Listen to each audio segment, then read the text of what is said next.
Histórias assombradas. Tá. O primeiro relato é este daqui. O quarto do vizinho tem algo diferente. Vamos ver o que tem de diferente. Olá, Ana Paula e Matheus. Meu nome é Fulano, tenho 26 anos, sou do Paraná. Venho compartilhar esse relato com vocês, pois foi algo que impactou a mim e a minha prima na época e até hoje nos traz lembranças. O relato consiste em acontecimentos sobrenaturais ou anormais na casa do vizinho que chocou a minha prima e a mim. Você já fez um relato desse local e isso é que me motivou a compartilhar esse relato. Gente, o mesmo local? Caso venha ler o meu relato, por favor... tô lendo. Não, tá tudo certinho. Vamos lá.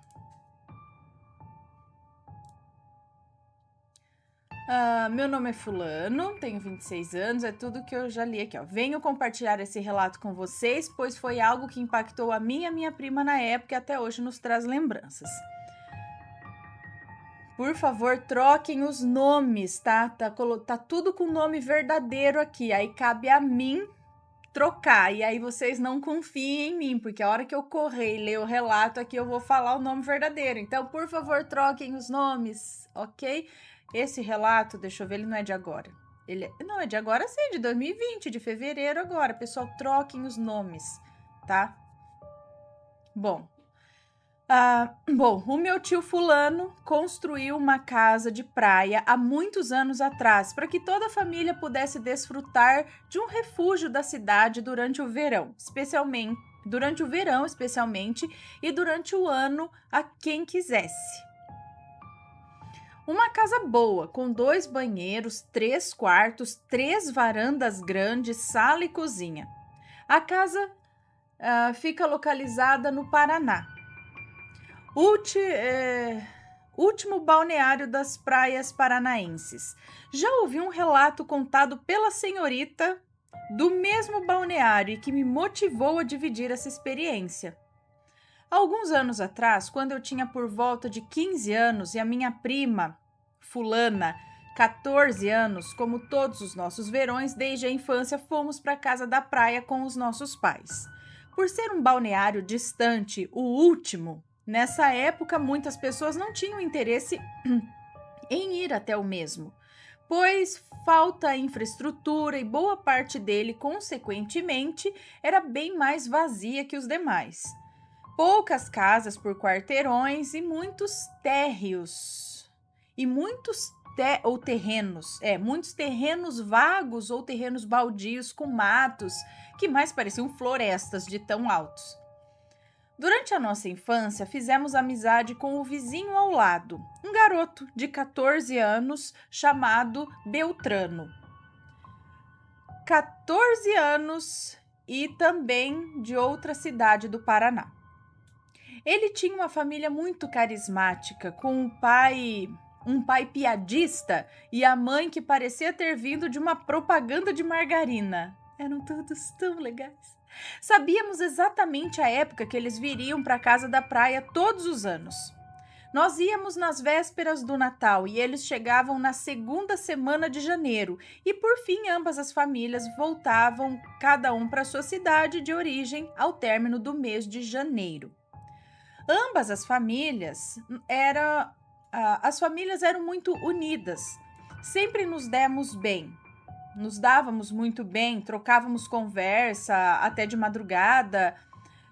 Se a gente fazia churrasco, chamávamos uns aos outros e se fôssemos passear, sempre convidávamos para que todos pudessem ter ótimas experiências de veraneio juntos. Até o momento parece tudo normal, não é mesmo? Sim, e pode-se dizer que sim. Nada além de famílias amigas, unidas pela convivência da estadia em suas casas de veraneio. Porém, em um ano, a situação mudou um pouco. Como eu disse, os vizinhos, chegavam à casa da praia apenas na segunda semana de janeiro, pois passavam suas festividades de final de ano na cidade deles, com seus familiares, e nós chegávamos antes do Natal. Certo ano, em torno de 2008, num final de tarde, estávamos eu e minha prima deitados na rede de balanço na varanda da frente da casa, conversando e relembrando bons momentos do ano que se passou, mas de repente ouvimos barulhos estranhos, ruídos e batidas fortes que vinham da casa ao lado, a casa do nosso querido vizinho. Por um momento ficamos contentes, pois pensamos: uhul, os vizinhos chegaram mais cedo esse ano. E na mesma hora direcionamos nossos olhares para a casa dele. Casa essa cujos muros eram relativamente baixos. Ficando em pé, era possível enxergar perfeitamente todo o terreno. Então olhamos ansiosos, esperando as brincadeiras do pai brincalhão do nosso amigo, que todo ano chegava fazendo um fuzuê, cantando, buzinando ou nos chamando por apelidos que ele inventava. Mas o mais surpreendente é que não havia nada. E eles não tinham chegado. Simplesmente ninguém chegou na casa deles. Nesse momento, sentamos nas redes de balanço novamente e voltamos a conversar, mas era nítido em nossas caras que aqueles ruídos não eram normais de uma casa desocupada. Passando alguns minutos, ouvimos barulhos semelhantes aos barulhos anteriores, ainda mais forte, porém agora tinha barulho de vidro quebrando e móveis sendo arrastados. Nesse momento, eu senti um calafrio na coluna muito forte que eu mal consegui me levantar da rede para ter uma reação. Minha prima ficou pálida com tudo que ouviu e tremia de medo, mas ela não entendia o porquê de tanto medo, sendo que ela apenas ouviu barulhos, mas não viu nada. Parecia que o clima do local havia mudado. Tinha ficado pesado e não tinha mais o clima de final de tarde agradável de praia, sabe? Eu me levantei, cheguei perto dela e falei: olha, eu acho que só a gente tá escutando esse barulho. Eu vou entrar, vou sondar algumas pessoas da nossa casa para ver se mais alguém ouviu. Eu já volto. E assim eu fiz. Entrei pela sala, fingi estar indo beber algo e comentei com todos ali que estavam. Disse assim: ouviram os barulhos estranhos, os barulhos diferentes aí? E alguns responderam que não, sem nem me olhar. E outros me olharam com uma cara de: do que você tá falando? Nisso eu bebi minha água e voltei para a varanda com a minha prima. Contei a ela que realmente ninguém além de nós estava ouvindo os barulhos. Nisso eu tive a ideia, que eu sempre critiquei nos filmes de terror, mas é ir em direção ao barulho misterioso para ver o que era. Falei com ela se ela toparia ir comigo na casa do vizinho, e ela disse que sim. O muro, como eu informei, era relativamente baixo e em certo momento ele era baixo o suficiente para que conseguíssemos pular sem muito esforço. Pulamos no quintal dos nossos vizinhos e fomos em direção à casa. Quando ela colocou o pé na varanda da casa, os ruídos retornaram ainda mais fortes e com dois diferenciais agora. Um era um barulho de sopro de vento que vinha de dentro da casa, e outro era uma iluminação instável que parecia ter em algum cômodo. E aqui o no break fica check, check, check, check, check, check, que tanto oscila. Enfim, nesse momento, eu e ela, minha prima, sentimos todos os nossos pelos arrepiarem. Um desconforto na nuca e as pernas trêmulas. Paramos ali mesmo e cogitamos: e se for um bandido que entrou e tá assaltando a casa, né? Tá roubando a casa? A gente vai estar correndo perigo aqui. Olha, eu juro que depois que eu cogitei essa possibilidade, ficamos os dois com medo. E o primeiro... depois que cogitamos essa possibilidade, ficamos com dois medos. O primeiro de ser realmente um bandido e o segundo é o medo daqueles barulhos misteriosos. Fizemos o seguinte: rodeamos a casa encostados no muro, para que se caso caso fosse algum bandido ou algo que pudesse nos ferir, tivéssemos acesso ao muro rapidamente para pularmos de volta para nossa casa. Notamos que não havia sinais de arrombamento nas portas e janelas. Era fácil identificar se a janela havia sido arrombada,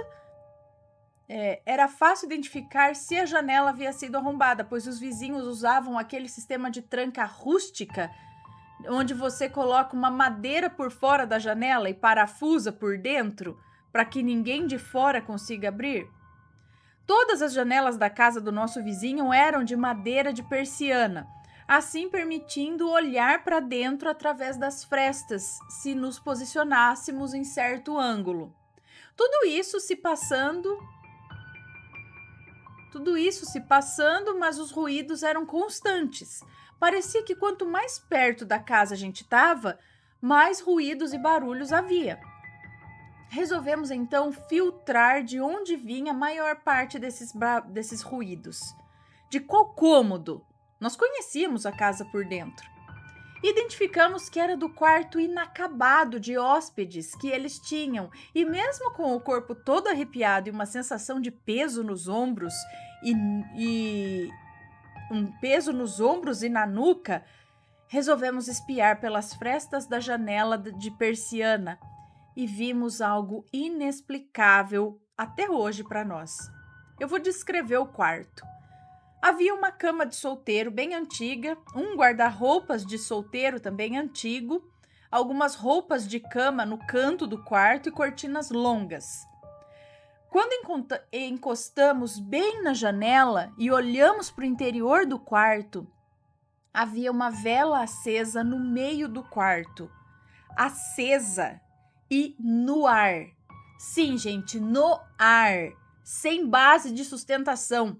O quarto estava ventando, como se tivesse um grande temporal ocorrendo ali dentro do quarto. Não tinha ventilador de teto nem ventilador portátil no ambiente.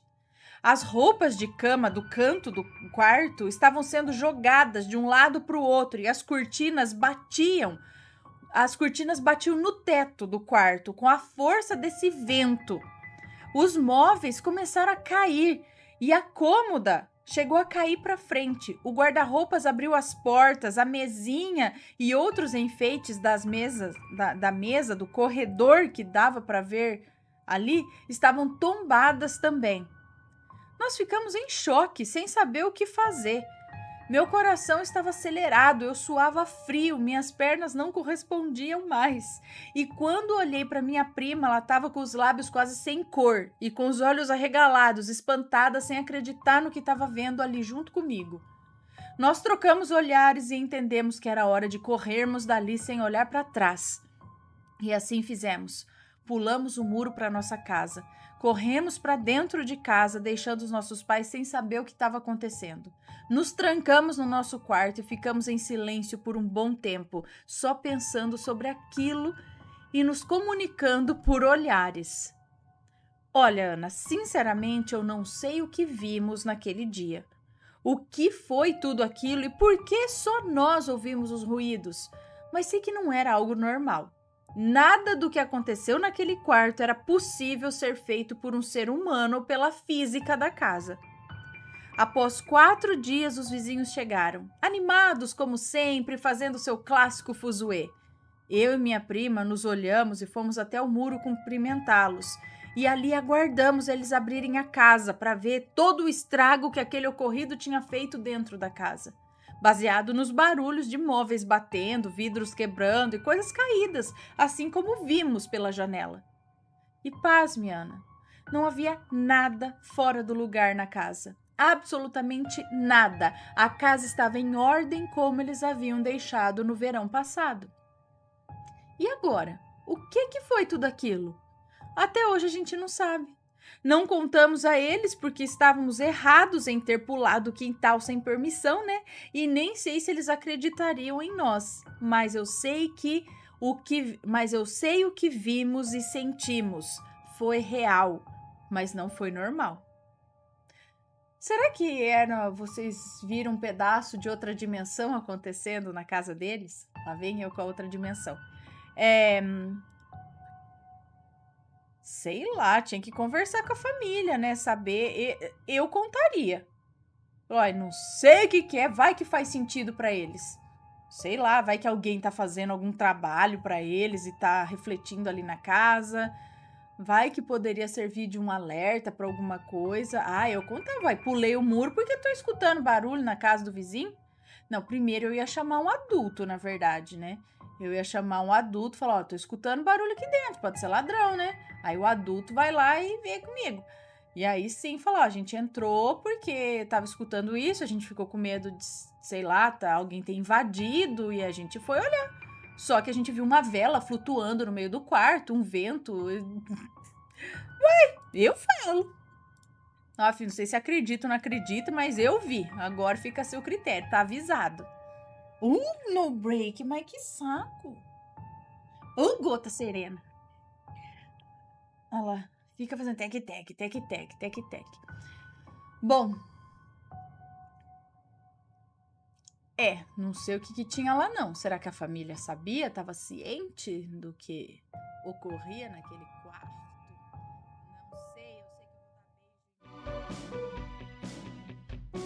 E aí, tá gostando dos relatos? Então o que você acha de deixar um like aí no vídeo, hein? Gosta dos relatos? Deixa o seu like, mesmo que seja nos cortes.